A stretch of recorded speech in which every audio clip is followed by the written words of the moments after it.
Ya, Assalamualaikum warahmatullahi wabarakatuh. Saya Diki Ramdhani dari Prodi Informatika dengan nomor NPM 231063117013 ingin mempresentasikan analisis hubungan frekuensi kelas pagi dengan tingkat fokus mahasiswa sebagai dasar penentuan jam kuliah ideal. Oke, untuk alasan memilih judul, karena setiap mahasiswa itu memiliki preferensi yang berbeda-beda terhadap jadwal perkuliahan, khususnya pada jam pertama di hari perkuliahan. Kelas pagi seringkali dianggap kurang diminati karena berbagai faktor seperti kesiapan fisik, jarak tempuh ke kampus, hingga kebiasaan tidur. Di sisi lain, penjadwalan kelas pagi tetap menjadi pilihan utama pihak kampus untuk mengatur jadwal akademik.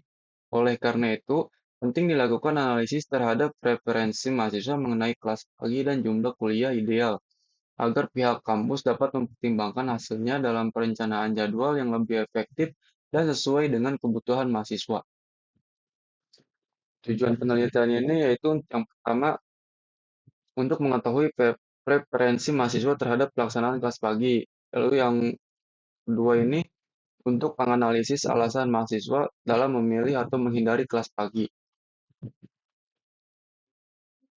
Rumusan masalah yang pertama ini ada apakah mahasiswa lebih menyukai atau kurang menyukai kelas pagi. Lalu yang kedua, apa saja faktor yang memengaruhi preferensi mahasiswa terhadap kelas pagi.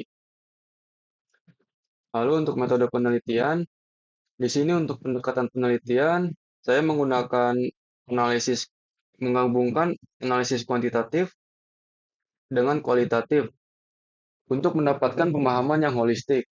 Lalu untuk metode dan instrumen yaitu menggunakan kuesioner online yang dibuat dengan Google G Forms berisi pertanyaan terkait dengan judul penelitian.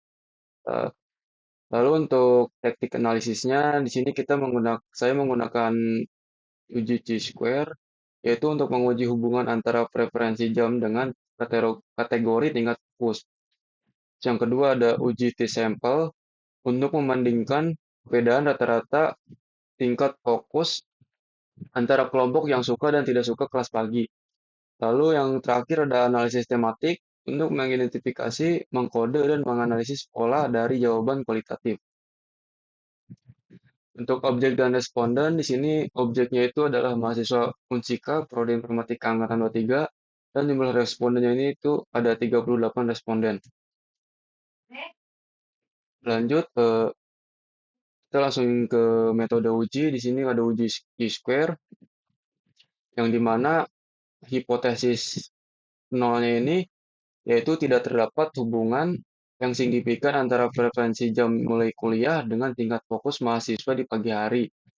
Lalu hipotesis satunya yaitu terdapat hubungan yang signifikan antara preferensi jam mulai kuliah dengan tingkat fokus mahasiswa di pagi hari.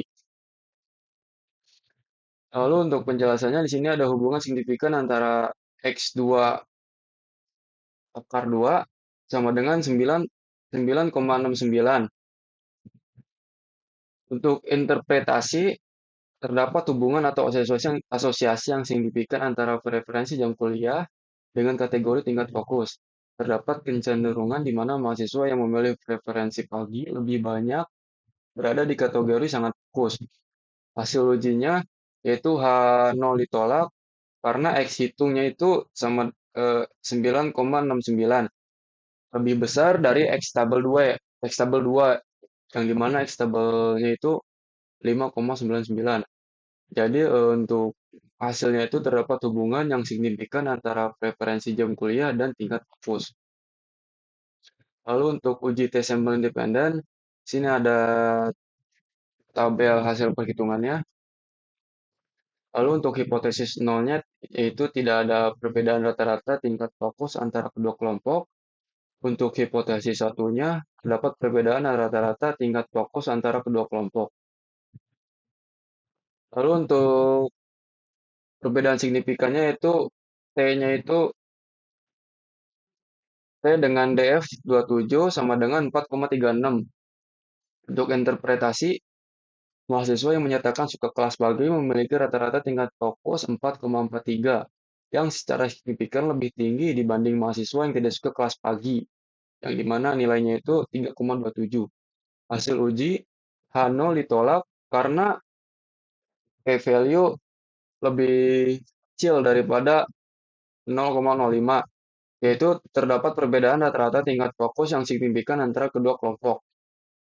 Lalu untuk uji tematik, di sini sudah saya kelompokkan uji-uji dari beberapa alasan para responden mengapa dia tidak menyukai kelas pagi dan mengapa dia juga memilih jam tersebut untuk untuk dijadikan kelas ideal.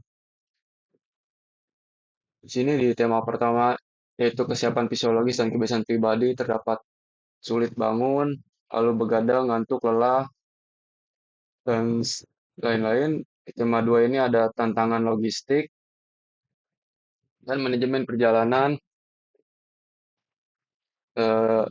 Untuk inti temanya yaitu jarak tempuh menuju kampus dan kondisi lalu lintas menjadi kendala eksternal yang signifikan bagi mahasiswa.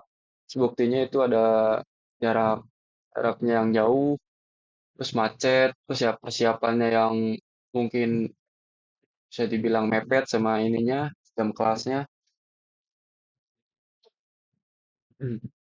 Lalu untuk yang tema ketiga ini ada persepsi terhadap kondisi belajar ideal. Inti temanya itu adalah mahasiswa memiliki persepsi kuat tentang waktu dan suasana yang paling efektif untuk mereka berkonsentrasi dan menyerap materi. Bukti kutipan ini yaitu eh, ketika dia belajar pagi itu dengan alasan merasa lebih fokus, merasa lebih fresh. Lalu untuk tema yang keempat, di sini ada keseimbangan gaya hidup dan alokasi waktu. Inti temanya itu adalah pilihan jam kuliah dan strategi untuk menyeimbangkan antara kewajiban akademik dengan aktivitas non-akademik seperti istirahat dan organisasi. Kutipannya itu adalah agar kegiatan sore hari tidak terganggu, atau biar siangnya bisa istirahat, sorenya bisa nugas, dan lain-lain. Oke, untuk kesimpulan, berdasarkan analisis yang telah dilakukan, dapat disimpulkan bahwa terdapat hubungan yang signifikan secara statistik antara preferensi jam kuliah mahasiswa dengan kategori tingkat fokus mereka.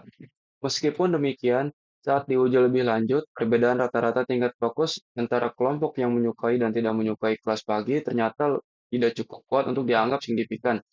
Hal ini mengindikasikan bahwa preferensi mahasiswa tidak semata-mata ditentukan oleh tingkat fokus, melainkan oleh kombinasi faktor yang lebih kompleks yang teridentifikasi dalam 4 tema utama.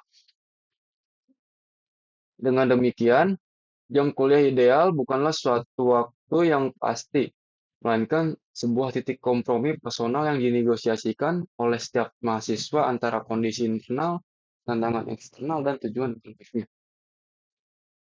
Oke, sekian saja presentasi dari saya. Kurang lebihnya mohon maaf. Assalamualaikum warahmatullahi wabarakatuh.